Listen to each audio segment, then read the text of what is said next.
மகாராஜ், பக்தி பற்றி கொஞ்சம் சொல்லுங்கன்னு ஒரு கமெண்ட் வந்திருக்குது. அத பத்தி கொஞ்சம் சொல்லுங்க மகாராஜ். பக்தி அப்படிங்கிறது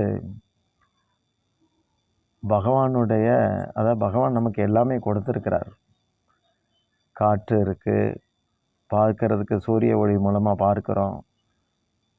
நிறையா நமக்கு கொடுத்துருக்கிறார். அது விரிவாக பேச வேண்டிய சமாச்சாரம். ஆனால் அவர் தந்திருக்கிறதுகளுக்காக ஒரு நன்றி நமக்கு வேணும். அப்போது அவருடைய கருணை அகாரணமான கருணைன்னு சொல்லுவாங்க. அந்த கருணையை சதா நினச்சபடி நாம் செயல்படணும். அன்போட பணிவோட அவருக்காக செயல்படுறது பக்தி. இதில் அன்பு, அறிவு, உழைப்பு 3 சேர்ந்தால் அது பக்தி. அன்பே இல்லை, அறிவும் உழைப்பும் இருந்ததுன்னா அது கர்ம மார்க்கமாக இருக்கும். அன்பும் இருக்குது, அறிவும் இருக்குது, உழைப்பும் இல்லை அப்படின்னா அது ஞான மார்க்கமாக இருக்கும்.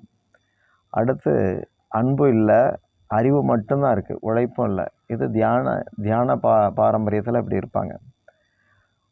கடைசியாக சொல்கிறது அன்பும் இல்லை, அறிவும் இல்லை, உழைப்பு மட்டும் இருக்குது. அவன் தான் அந்த செய்யும் தொழிலே தெய்வம்னு சொல்லிகிட்டு இருப்பான்.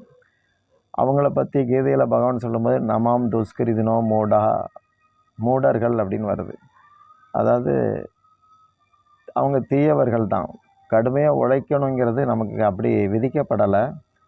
ஆனால் தெரியாமல் அப்படி பாடுபடுறாங்க. உலகத்தில் எல்லாம் தரப்பட்டிருக்கு. நிர்வாக பிரச்சனையினால் சரியான விநியோகம் அமையாமல் இருக்குது.